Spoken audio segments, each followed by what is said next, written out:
Hello guys, Radhe Radhe. Welcome back to my blog.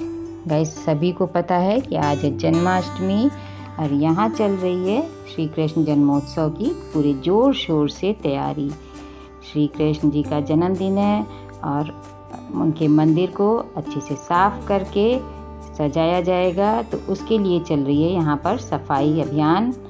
और इस सफाई अभियान में घर के सभी सदस्य मिलकर बढ़ चढ़ कर ले रहे हैं हिस्सा। कोई भगवान की मूर्तियाँ साफ़ कर रहा है, कोई अलमारी साफ़ कर रहा है, तो किसी ने पकड़ रखा है अपना किचन। तो क्योंकि काम एक आदमी के बस का तो है नहीं, तो इसलिए सभी लोग मिलकर इस काम को करते हैं, तो काम बहुत जल्दी से और बहुत ही खूबसूरती से हो जाता है। ये मेरे हस्बैंड है जो मंदिर की सफाई कर रहे हैं। सब भगवान को लाकर उन्होंने रख दिया है एक पास में, और यहाँ पर हमारी दीदी साफ़ कर रही हैं भगवान की फ़ोटो और मूर्तियाँ जो धूल गर्दे से बहुत ही गंदी हो जाती हैं। तो आज जन्माष्टमी के दिन उनकी सब भगवानों को नीचे उतार कर अच्छे से झाड़ पोंछ कर फिर से भगवान की अलमारी को सजाया जाता है। तो इस काम में हम सभी लोग अलग अलग अपना काम पकड़ लिए हैं। किसी ने अलमारी साफ़ करने का, किसी ने बर्तन साफ़ करने का, किसी ने किचन का और किसी ने भगवान के वस्त्र और बर्तन धोने का। तो यहाँ पे चल रहा है कपड़ों को धोने का काम। जो भगवान के वस्त्र इन्होंने उतार कर रखे थे तो वो यहाँ पर धुल रहे हैं। गाइस, मौसम भी बहुत ख़राब हो रहा है, कभी बारिश तो कभी धूप, ऐसे में पता नहीं चलता है। कपड़े डालकर और पानी बरस जाता है, कब कपड़े भीग जाते हैं। अभी कुछ देर पहले ही बहुत तेज़ बारिश हो रही थी, इस समय फिर से धूप निकल आई है। तो मैं भगवान के वस्त्र यहाँ पर धोकर मैंने सोचा चलो धूप में ही सुखा लेती हूँ, जल्दी से सूख जाएंगे। पंखे में सूखने में तो बहुत ही टाइम लग जाता है, लेकिन देखना बहुत पड़ता है, कब बारिश हो जाए कुछ पता नहीं चलता है। यहाँ पे सभी वस्त्र मैंने लाकर धोकर फैला दिए हैं भगवान के।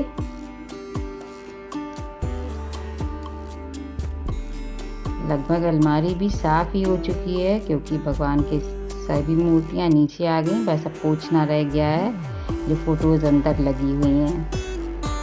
तो ये सब काम धीरे धीरे दोपहर में होता है, तो होते होते गाइस हो जाती है शाम। आप देख सकते हैं सभी फ़ोटो नीचे उतार कर रख ली गई हैं। यहाँ पर मैं पहना रही हूँ दुर्गा जी को लहंगा। उनका लहंगा सूख गया है तो ऊपर रखने जा रहे थे, तो मैंने कहा इसी समय पहना देती हूँ, नहीं तो बार बार फ़ोटो उतारनी पड़ेगी। धूप तेज़ थी तो कपड़े सब सूख गए, तो मैं उतार लाई हूँ भगवान के कपड़े।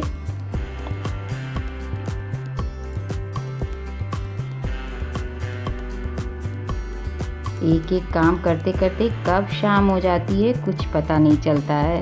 और जन्माष्टमी का त्यौहार बहुत ही हर्ष के साथ सब लोग मिलजुल कर मनाते हैं। ये देखिए अलमारी भी लगभग तैयार हो चुकी है भगवान की।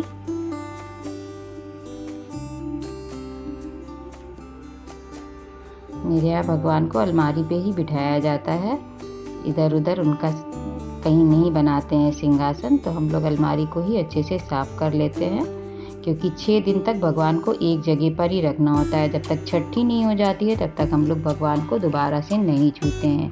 छठी के दिन ही हम लोग भगवान को दोबारा नहलाते हैं और नहलाकर उनके वस्त्र चेंज करते हैं, तभी से भगवान दोबारा से फिर नहलाए जाने लगते हैं। नहीं तो 6 दिन तक बिल्कुल भगवान को कोई भी टच नहीं करता है।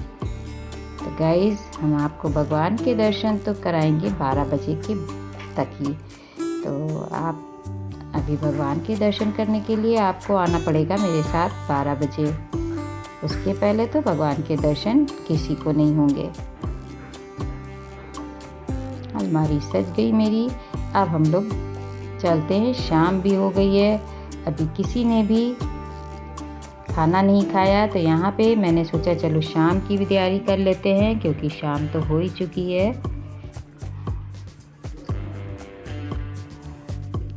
गाइस, हम लोगों का व्रत नहीं है, मैंने और मेरी दीदी ने व्रत नहीं रखा है, क्योंकि हम लोग रहते हैं छठ। तो ऐसा कहा जाता है कि जो अष्टमी रहते हैं वो छठ नहीं रहते हैं, और जो छठ रहते हैं लेडीज़ें वो अष्टमी नहीं रहती। तो लेडीज़ें रहती हैं छठ, और घर के बच्चे जेंट्स जो रहना चाहें वो रहते हैं जन्माष्टमी।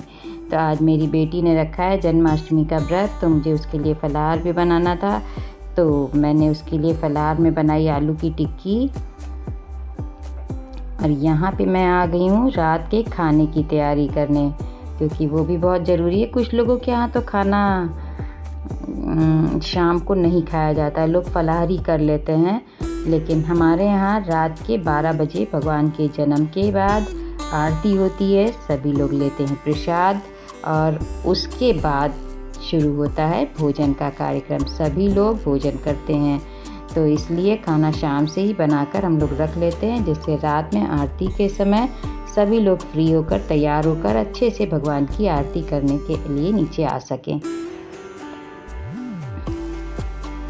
तो यहाँ चल रही है मेरी खाने की तैयारी, और मैं बनाने जा रही हूँ सब्ज़ी।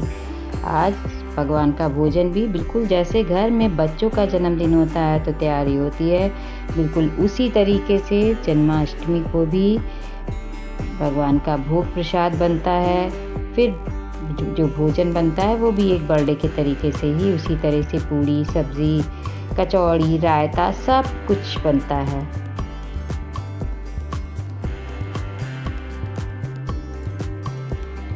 यहाँ मेरी दीदी भी मेरी हेल्प कर रही हैं, सब्ज़ी वब्ज़ी काट रही हैं कि चलो मैं जल्दी से काट देती हूँ और तुम बना लो।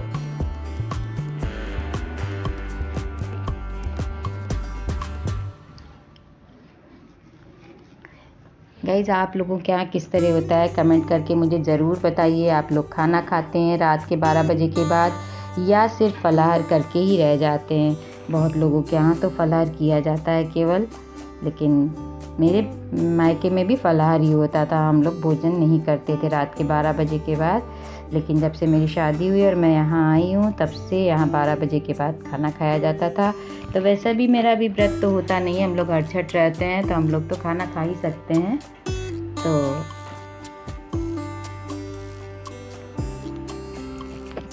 खाना तो हम लोग 12 बजे के बाद ही खाते हैं, पहले नहीं खाते हैं कि व्रत नहीं है तो चलो पहले खा लेते हैं। नहीं, हम लोग 12 बजे के बाद जब आरती हो जाती है उसके बाद ही भोजन करते हैं।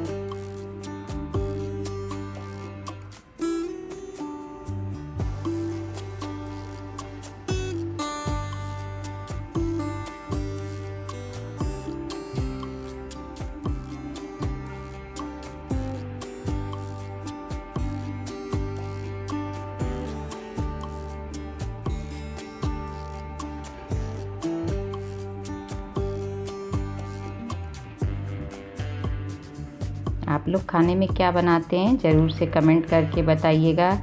भगवान का जन्मदिन तो ज़्यादातर सबके यहाँ ऐसे ही मनाया जाता है। कुछ लोगों के यहाँ भगवान को खीरे से जन्म होता है, लेकिन मेरे यहाँ भगवान का जन्म नहीं होता है। हम लोग 12 बजे के बाद भगवान को टीका करते हैं, कपड़े वपड़े उनको नहलाकर शाम से ही पहना देते हैं, और फिर रात के 12 बजे जैसे ही रात के 12 बजते हैं तो शंख बजाकर भगवान का होता है स्वागत, और फिर उसके बाद आरती होती है। आरती के बाद होता है प्रसाद वितरण। तो मेरे यहाँ खीरे से भगवान का जन्म नहीं होता है। आप लोगों के यहाँ कैसे होता है मुझे ज़रूर से कमेंट में बताइएगा।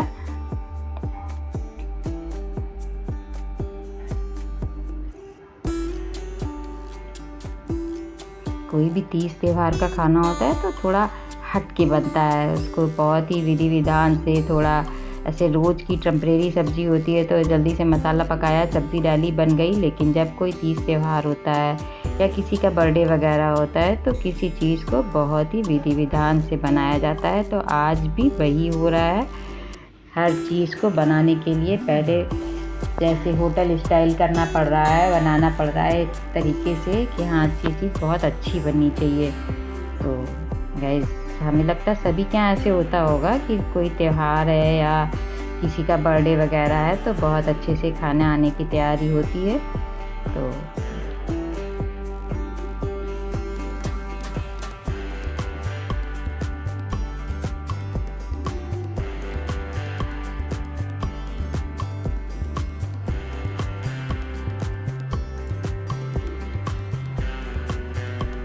सब्ज़ी बनाकर रख लेंगे। फिर उसके बाद थोड़ी देर के लिए लेंगे हम लोग रेस्ट, क्योंकि आज हम लोग सुबह से ही काम में लगे हैं और शायद अभी मुझे थोड़ी देर के लिए कहीं जाना भी पड़ जाए, तो इसलिए मैं और थोड़ा जल्दी काम कर रही हूँ कि आधे पौना घंटे के लिए भी अगर मुझे कहीं जाना पड़ा तो काम मेरा पूरा हो जाएगा, तो मुझे कोई चिंता नहीं रहेगी। तो पूड़ी तो आकर भी सीख जाएगी, क्योंकि खानी तो 12 बजे है, उसके पहले तो खानी नहीं है। तो इसलिए जो है जितना काम किचन का हो जाता है तो कोई चिंता नहीं रहती है।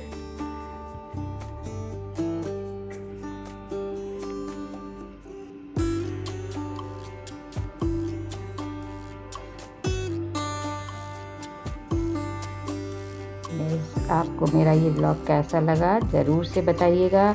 और भगवान का जन्म तो 12 बजे होगा, भगवान के दर्शन भी आपको 12 बजे ही होंगे। तो मेरा इतना ब्लॉग आपको कैसा लगा ज़रूर से मुझे कमेंट करके बताइएगा।